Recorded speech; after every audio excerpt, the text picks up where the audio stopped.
Hi Cancer! Welcome po sa ating channel. Ito ay inyong daily Gabay Tarot reading for March 3, 2025. Please be reminded kung naka-resonate kayo, comment down. Kung hindi kayo naka-resonate, ibigay niyo po sa iba kasi general reading po ito. This is for you Cancer ngayong March 3, 2025.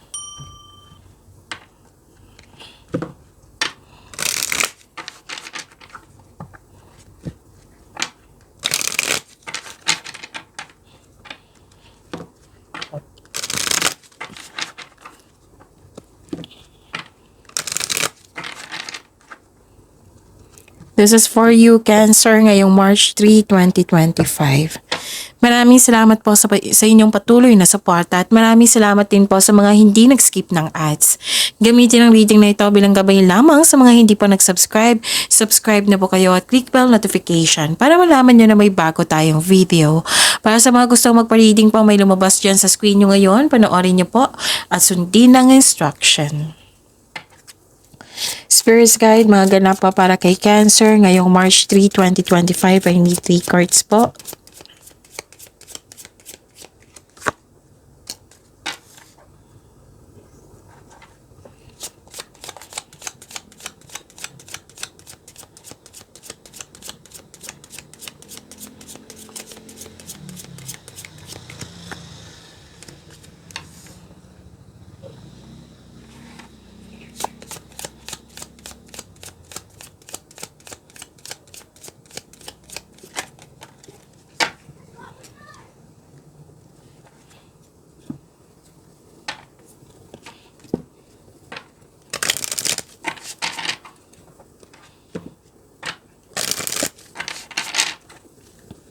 Spirit's Guide, mga mensahe pa para kay Cancer ngayong March 3, 2025.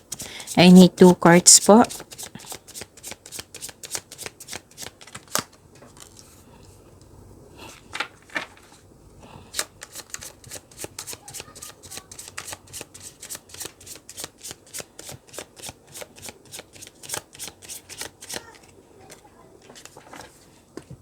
Okay.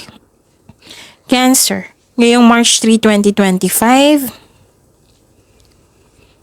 Nakikita ko dito parang nalilito kayo, naguguluhan or kailangan mong may kausap kaya lumapit ka sa isang elders, parents, wiser, mentor.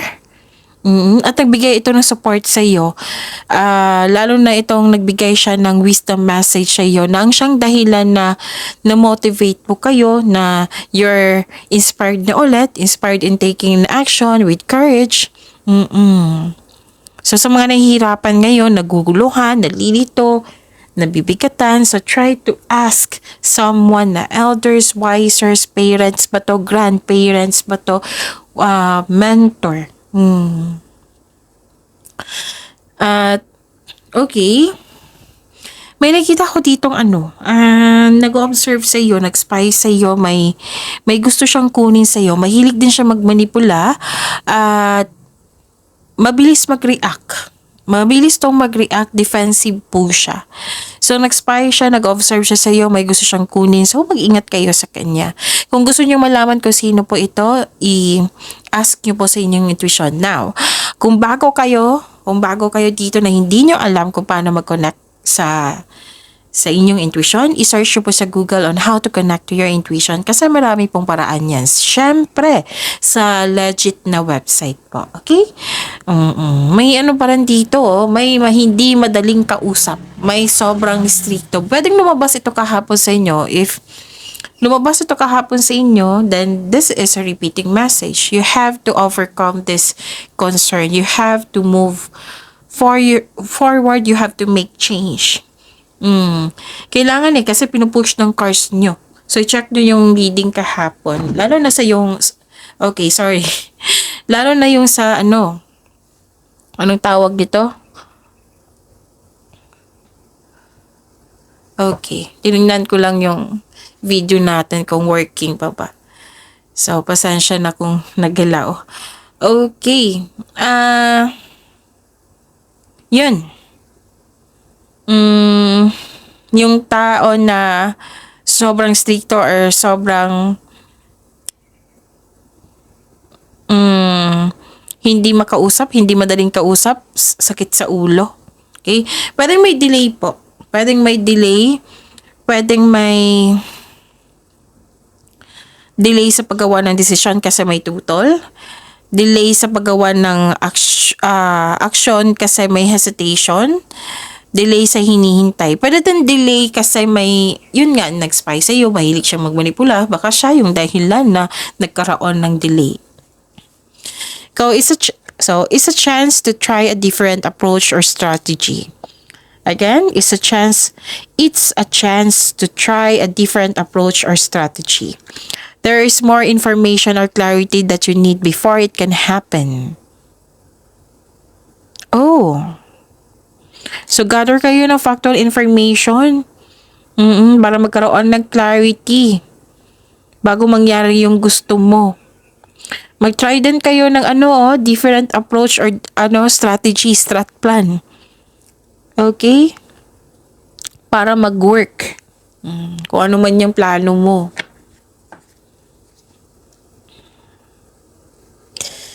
Spirits Guide, ano po yung energy ni Cancer ngayong March 3, 2025?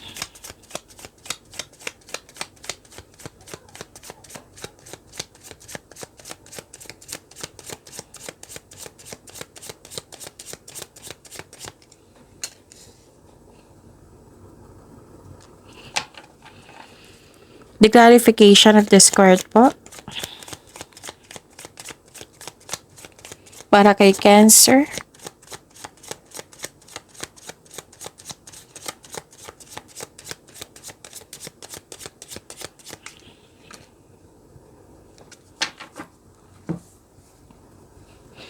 Okay. Kung may narinig kayo or may nakita kayong repeating message, meaning to say, pinupush ng cards niyan kasi ang ilan sa inyo hindi pa binigyan ng atensyon. Na kung maaari din po, bigyan niyo po ng solusyon at aksyon. Remember, Cancer, at the end of the day, alam mo na ikaw lang taong may kakayahan at responsable na gumawa ng sarili mong katotohanan at kinabukasan. So, ano yung energy ni Cancer? Nakikita ko dito, nag-clarify siya, Cancer. Diba sabi ko sa inyo na bumalik yung na-motivate kayo, na-inspired kayo. Andito sa tarot cards nyo. Oracle cards nyo, ito tarot cards. Na you are inspired in action. Nagkaroon ng momentum, nagkaroon ng direction, nagkaroon ng focus, determination, concentration, perseverance. So, sabi po ng card dito, you should have a clear intention. Mag-focus kayo at magkaroon kayo ng focus and a plan for action. So, nag-clarify siya dito. It's a chance to try a different approach or strategy, strat plan po. So, factual information, gather pa kayo ng factual information para magkaroon ng clarity, para may sakatuparan yung gusto mong matupad. Gusto mong masunod. Okay? So, create kayo ng tatlong card na mismo nagsabi dito ha. Create kayo ng solidong plano para makagawa kayo ng big decision. At makinig din kayo sa inyong intuition to guide you towards the next action. And this card tells you na you have success in the face of difficulty. Umuwi ka ng successful. Wow, this is also means traveling. You are moving forward to the next level. Ginagamit mo yung intuition mo to guide you to the next phase of your life with confidence.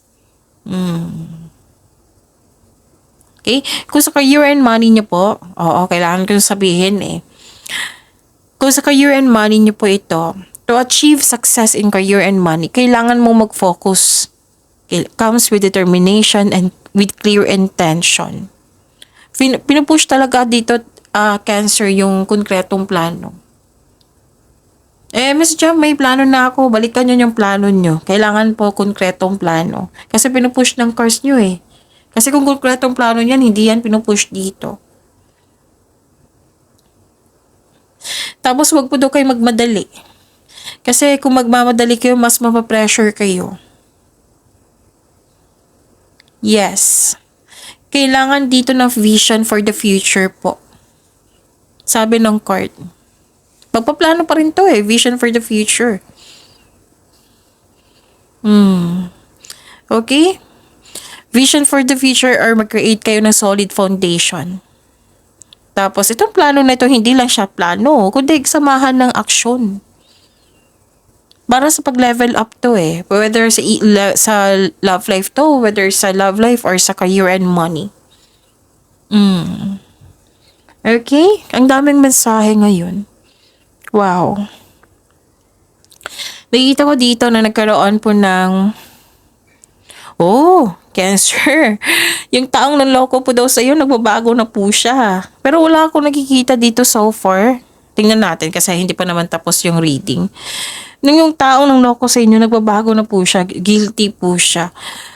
Wala akong nakikitang action kung hihingi ba siya na sorry, makipagkita ba siya sa'yo.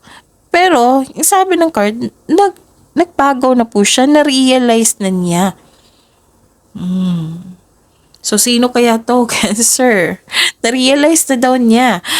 Tapos, may ano dito, nakikita ko na hindi mo kayang mag-isa or akuhin lahat. Pwedeng sa responsibilidad ito, pwedeng sa trabaho ito. Basta may ganyan na sinabi ng card nyo dito.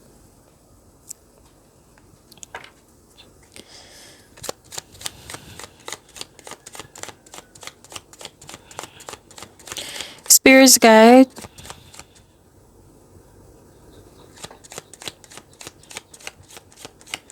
Spirits guide sa career and money po ni Cancer ngayong March 3, 2025.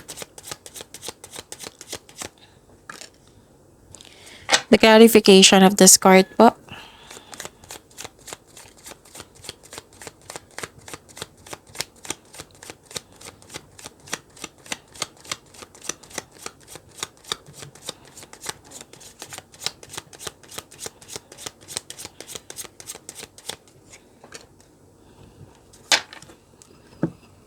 Okay.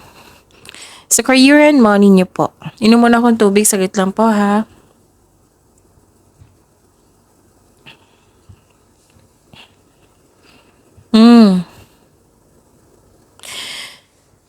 Sabi, di ba may sabi sa cards nyo dito sa energy card nyo, wag kayong mag-rush.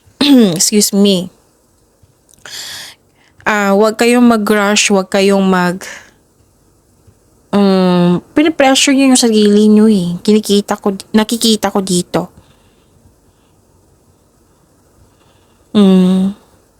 Pinipressure mo yung sarili mo para magtagumpay or naging perfectionist kayo, kaya na burnout kayo.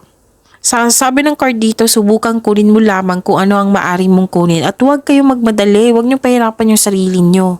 It might be may dahilan kayo, nagmamadali kayo eh. Subukan kunin mo lamang kung ano ang maaring kunin. Huwag kang mag-say yes kung hindi naman akma sa inyong schedule.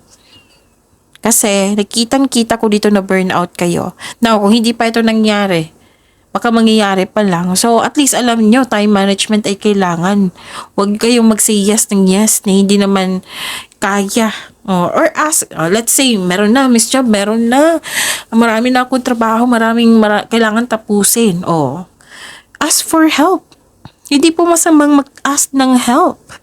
Ask for help para hindi mo dala lahat ng gawain. Baka may kailangan kayong kausapin na i-extend yan. And next time, huwag kayong magtanggap na hindi naman kaya. Or gawa kayo ng time management para hindi kayo ma-pressure, para hindi kayo ma-burnout. Time management yan eh. So expect kayo na magiging busy kayo ngayon. Pwede sa pag-iisip at sa paggawa ng plano or literal sa inyong mga ginagawa dyan. Okay? Tapos wag po daw kayo maniwala agad sa chismis. Pag-ingat kayo sa taong maloloko ha. Lumabas siya dito sa oracle cards nyo. Andito rin siya. Okay? Ano pa? Nakita ko dito na nagkaroon po ng away. May some of you makakaranas ng away dito. You felt defeated dito eh. May sitwasyon na hindi kaya talaga. Dalawang card na mismo nagsabi niyan, hindi kaya pero laban pa rin. Kasi nga, na-burnout ka. Gusto mong tapusin kahit hindi na kaya. Kahit nagbibigay na ito ng stress sa iyo. Ask for help ha? Or time management. Or ask for extension. Yung let's say, may deadline yan, o i-ask nyo yung boss nyo or kung sino pa yung nag-expect niyan. Kasi mahirap na ma-burnout kayo. Paano mo matatapos ng mabuti niyan? Matatapos ng maganda niyan kung nape-pressure kayo? Okay, nagkaroon ng delay dito. Nag-clarify siya dito sa oracle cards nyo. Lumabas siya sa tarot cards nyo. Delay. Delay or blockages. Tapos, yung sinabi ko kanina dito na may tuto sa inyo, meron din dito. So, prepare yourself. We cannot please everyone eh. Baka may dahilan sila kung bakit sila tutol. Ask for it. Tanungin nyo para aware kayo, magiging aware kayo na maging maingat din kasi may experience sila sa ganyan. Pero kung wala siyang experience na binigay sa inyo, magtaka na tayo. Baka naiinggit yan or nagsiselos. Pero hindi naman kailangan magalit kayo sa kanya. Kung tao ito ha, kasi may nakita rin akong sitwasyon dito na maraming ganap, maraming trabaho. Okay? Kailangan mo ng kausap dito, Cancer. Kailangan mo ng kausap, kailangan mo ng maging mahinahon. Kung mahilig kayo sa journal, then do it. Excuse me? Para it will lead you na maging mahinahon ka at masuri ang sitwasyon. Okay? Spirits guide. Love, life, self-love, partnership, and romance ni Cancer. Ngayong March 3, 2025.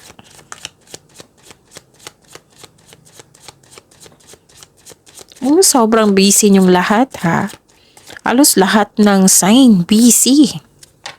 And the clarification of this card po.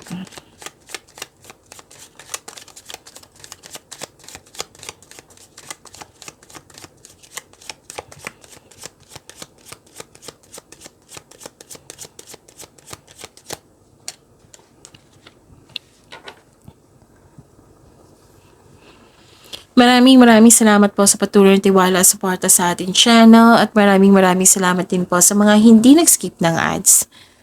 Okay. May celebration po dito, Cancer. Celebration, special event. Yes, masaya kayo dito sa celebration na ito. May nakita ko ditong celebration, any kind of celebration. Pwedeng some of you may engagement, kasal, honeymoon, achievement, natapos yung proyekto, or achievement ba ito, birthday ba ito, basta may special event na nag-celebrate kayo. Sa mga magjowa dito, sa mga relasyon, may plano kayong magsama sa isang bubong. Sa mga single dito, in-enjoy mo yung pagiging single mo. At ilan sa inyo handa nang pumasok sa relasyon? Sa buhay mag-asawa, yun nga, may celebration kayo. Lahat kayo may celebration. So, you deserve to be happy. This is good.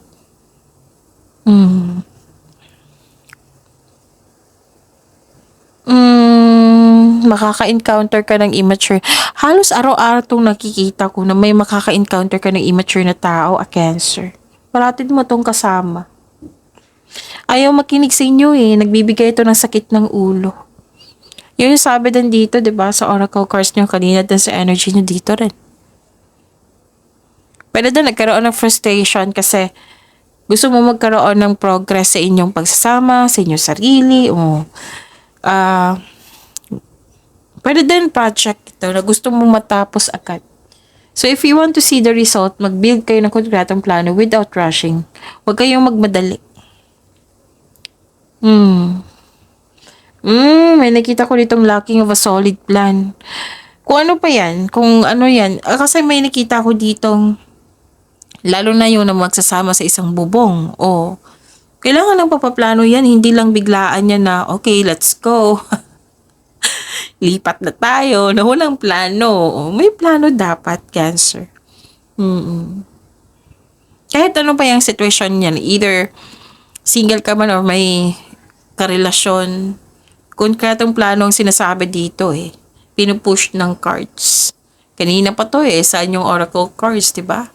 So, pag-imanin niyo po yung blessings na binigay sa inyo Cancer, please like, subscribe, and click po button for notification para updated po kayo sa daily tarot reading natin. Maraming salamat po.